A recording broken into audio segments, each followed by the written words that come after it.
Submitting documents to Spotify for account approval is a straightforward process.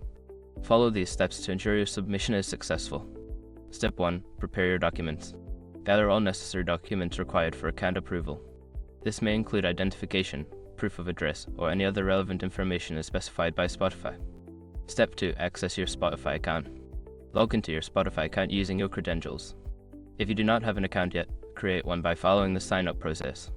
Step 3. Navigate to the submission section. Once logged in, go to the account settings or the specific section for document submission. Look for options related to account verification or approval. Step 4. Upload your documents. Follow the prompts to upload your prepared documents. Ensure that the files are in the correct format and meet any size requirements specified by Spotify. Step 5. Confirm submission. After uploading, review your documents to ensure everything is correct. Submit your documents and wait for a confirmation message from Spotify regarding the status of your account approval. Once you have completed these steps, keep an eye on your email for any updates from Spotify regarding your account approval.